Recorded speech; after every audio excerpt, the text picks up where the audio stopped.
चर्चित महिला फुटबलर सावित्रा भण्डारीको सम्मानमा लमजुङको मर्स्याङ्दे गाउँपालिका 9 मा नामाकरण गरिएको साम्बा चोकमा निर्मित साम्बाको स्तम्भ आज एक कार्यक्रमका बीच अनावरण गरिएको छ।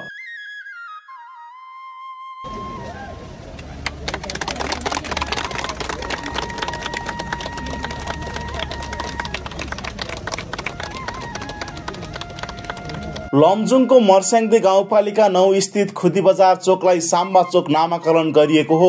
नेपाली महिला राष्ट्रिय फुटबल टिम तथा नेपाल एपीएफ क्लबकी खेलाडी सशस्त्र प्रहरी सहायक हवल्दार सावित्रा भण्डारी साम्बाको सम्मानार्थको लागि साम्बा चोक नामाकरण गरिएको हो। सो स्थानमा सावित्राको तस्बिर अंकित साम्बा स्तम्भ पनि निर्माण गरिएको सशस्त्र प्रहरी बलका सहप्रवक्ता डीएसपी शैलेन्द्र थापाले जानकारी दिए। सावित्रा भण्डारी साम्बा स्वदेशमा मात्र नभई विदेशमा समेत चर्चित फुटबलर हुन्।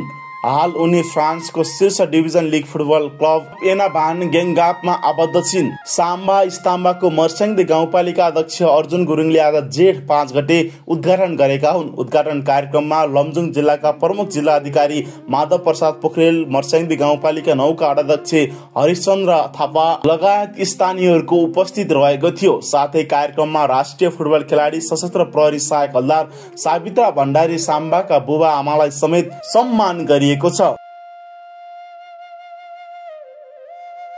मर्स्याङ्देकै चेली र यति धेरै चर्चाको शिखरमा छ, फुटबल जगतमा यति धेरै स्थापित छ, देशलाई चिनाउनु भएको छ, उहाँलाई हामी कसरी सम्मान गर्न सक्छौँ भनेर हाम्रो छलफल भइरहँदाखेरि तत्कालै गाउँपालिकाको बैठकले सर्वसम्मत ढङ्गले सावित्रीको नाममा यो चोकलाई सावित्री चोक साम्बा चोक घोषणा गर्ने, यसलाई चाहिँ नामाकरण गर्ने र हामी जे सक्छौँ हाम्रो आफ्नो स्थानीय स्रोत साधन एउटा स्तम्भ त्यहाँ निर्माण गरेर सम्मान व्यक्त गर्ने जुन खालको निर्णय गर्यौँ, म त्यो निर्णयको निम्ति गाउँपालिकाको सम्पूर्ण टिमलाई धन्यवाद पनि भन्न चाहन्छु। कार्यक्रमको विशेष अतिथिको आसन गरिदिनु म मर्स्याङ्दे गाउँपालिकाको प्रमुख प्रशासकीय अधिकारी आदरणीय सबै पनि आशीर्वाद दिन चाहन्छु।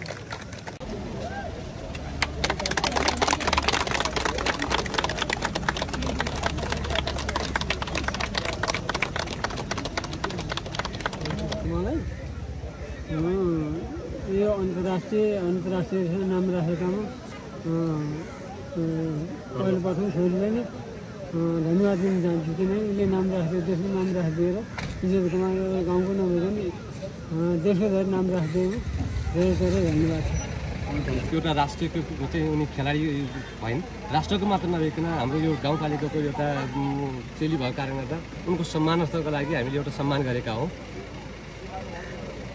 म आज चाहिँ यो साम्बा चोकको अनावरणको काममा आउँदाखेरि चाहिँ मलाई ज्यादै खुसी छ। हिजो चाहिँ गाउँठाउँमा चाहिँ एउटा सानो मजाको भकुन्डो लिएर चाहिँ बालबच्चाकोमा लटारेर हिँडेर आज देश विदेशमा र हाम्रो सबैभन्दा हाम्रो गाउँपालिकाको धरि नाम राखेको छन् उनले, त्यही माथि पनि राष्ट्रको नै नाम राखेर बहिनीको उसमा अनावरणमा आउँदाखेरि चाहिँ म ज्यादै खुसी छु र बहिनी नि खुसी नै होलिन् भन्ने मलाई लागिरहेको।